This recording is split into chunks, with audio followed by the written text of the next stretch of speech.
Okay students, आज class 10th का physics का पेपर था तो मैं उसके सोल्यूशन के साथ हूँ। एमसीक्यू और क्वेश्चन नंबर 2 तक करा है। फर्स्ट क्वेश्चन कह रहा है body is acted upon a two equal opposite forces that is not along in straight line. तो ये डेफिनेशन कपल की होती है और मोमेंट ऑफ फोर्स की, तो have a only rotational motion. ठीक है, not along a straight line. ठीक है, बट इसमें आपका क्योंकि बॉडी को पाइवोटेड नहीं बोला गया तो इस केस में ठीक है have both rectilinear and rotational motion. Option number D भी कंसीडर करा जा सकता है क्योंकि यहाँ पे कहीं भी बॉडी को टाई अप नहीं बोला रखा या पाइवोटेड नहीं बोला। तो ये मैंने ऑप्शन नंबर बी इसी तरीके से रखा है कि बॉडी पाइवोटेड है तो, क्योंकि अगर आप एक बॉडी को आप फोर्स लगा दो, पेन को दोनों तरफ से बराबर बच्चे फोर्स लगाएं तो रोटेट भी करता है, वो आगे भी मूव करता है। तो it can be which of the following is a vector quantity. यहाँ मोमेंट ऑफ कपल है, टॉर्क है। और हाँ, एक चीज़ बताना भूल गया, कल जो लाइव सेशन लिया था आप उसमें से काफ़ी क्वेश्चंस देख सकते हो इस क्वेश्चन पेपर में, और प्रीवियस जो मैंने वीडियो डाली थी प्रिपरेशन के लिए चैप्टर बाय चैप्टर, उसमें से भी काफ़ी क्वेश्चन। और मैंने बोला था कॉम्पिटेंसी क्वेश्चन आएंगे तो आपको कॉम्पिटेंसी का भी एक काफ़ी क्वेश्चन मिलेगा, खासतौर पे वो वाला ग्राफ वाला क्वेश्चन जो कि उन्होंने न्यूक्लियर फिजिक्स से जोड़ा था।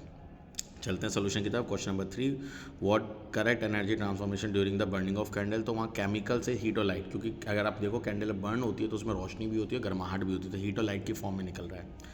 ठीक है, which of the following light pass through from one optical. तो क्या चेंज नहीं होता है, मैं कल की लाइव में भी बताया था, that is frequency of a wave. तो यहाँ पे असेंडिंग ऑर्डर में लगाना है, यानी सबसे छोटी तो सबसे छोटी गामा ही होती है, तो गामा ए और सी में है। उसके बाद विजिबल एंड देन माइक्रोवेव और रेडियो वेव, बट सबसे लंबी वेव लेंथ होती हैं, ये लास्ट में ही होनी चाहिए थी। तो question number 6, for a lever a graph is plotted, Y पे लोड है, एक्स पे एफर्ट है, स्लोप होता है change in Y upon change in X, यानी लोड अपॉन एफर्ट, तो यहाँ पे मैकेनिकल एडवांटेज।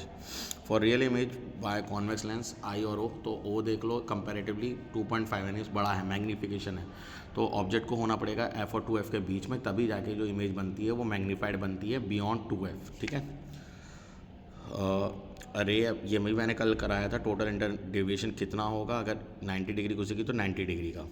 ठीक है, ये भी मैंने करवाया था क्वेश्चन नंबर 10। तो V equals to EMF minus I R यहाँ पे जो है वो पोटेंशियल ड्रॉप है। अब देखो मेटल पीस ये है आपका कॉम्पिटेंसी से है, 5 ग्राम है, हीट कैप थर्मल कैपेसिटी दे रखी है, तो स्पेसिफिक हीट कैपेसिटी का फॉर्मूला होता है thermal capacity divide by mass, तो 0.5 जूल पर ग्राम पर केल्विन आएगा। तो यहाँ से जब आप निकालोगे तो 0.5 आएगा, मास को ट्रिपल कर दो, कुछ भी कर दो, उससे फ़र्क नहीं पड़ने वाला, तो स्पेसिफिक हीट कैपेसिटी 0.5 ही रहेगी, यानी ऑप्शन नंबर डी। अब देखो इसमें असर्शन सही है, बट रीज़न में थोड़ा सा ट्रिक कर दिया, उन्होंने बोला frequency of sound is inversely proportional to the length of air column होता है, ना कि वाटर कॉलम। वाटर कॉलम बढ़ेगा तो एयर कॉलम घटता है, यानी फ्रीक्वेंसी भी घटती है। ठीक है, तो वाटर कॉलम फ्रीक्वेंसी बढ़ती है, तो एयर कॉलम के साथ साथ फ्रीक्वेंसी बढ़ती है। तो यहाँ डायरेक्टली हुआ तो इन्वर्सली की जगह डायरेक्टली होना चाहिए था, बट है तो इसका ऑप्शन नंबर सी है, ए सही है, आर गलत है।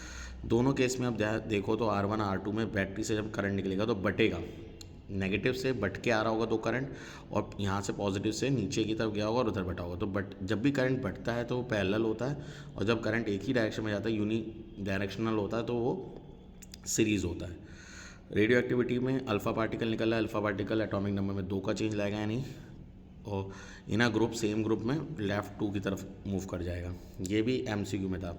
अब ये भी है स्पेसिफिक हीट कैपेसिटी। अब देखो जितनी कम होगी चेंज इन टेम्परेचर उतना ज़्यादा होगा, तो सबसे कम है लेड की, तो लेड में चेंज इन टेम्परेचर सबसे ज़्यादा होगा डी।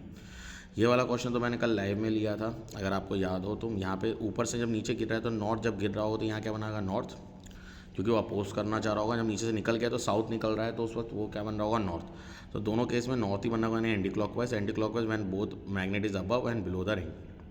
क्वेश्चन नंबर 2 में in uniform circular motion centrifugal force act towards the centre. ठीक है, refractive index of a medium is temperature के नहीं होता, एंगल ऑफ इंसिडेंस, क्योंकि एंगल ऑफ इंसिडेंस के साथ एंगल ऑफ रिफ्रैक्शन भी बदलता है, तो वो उस पर अकेले पे नहीं होता, वो रेशियो इंडिपेंडेंट है। Heat absorb during the change of face, तो यहाँ मास है, चेंज ऑफ टेम्परेचर और स्पेसिफिक हीट कैपेसिटी तो होता ही नहीं है। ठीक है, मास पे करता है। EMF of a cell is equal to the terminal voltage जब वो ओपन सर्किट होता है, ये भी कल की लाइव में बताया था। टर्न रेशियो वाला भी बताया था, more than 1। And nuclear physics में लो आयनाइजेशन पावर, ये मैंने क्लास रिवीजन के वक्त बताया था, तो गामा। अब नॉन यूनिफॉर्म काइट इस तरीके से टंग रही है, तो देखो जो उसका पाइवोटेड पॉइंट है उसी को वो ऐसा करती है स्टेबल, अगर वो हो गई है स्टेबल तो उसी के अलाइनमेंट में वेट होता है। तो यहाँ पे आर का वही है, तो आर उसका वो है। और बोल सकते हैं रीज़न में कि भाई आर जो उसका वेट है वो लाइन ऑफ एक्शन या लाइन ऑफ रोटेशन के साथ है, तो इस वजह से। बाकी की वीडियो के लिए सेकेंड पार्ट को देख लेना, शाम तक अब इसका आ जाएगा। प्लस वीडियो को लाइक करो, शेयर करो अपने दोस्तों के साथ। God bless you, take care, bye bye, see you. And yes, chemistry and computers के लिए भी लाइव को अटेंड करना पेपर से पहले।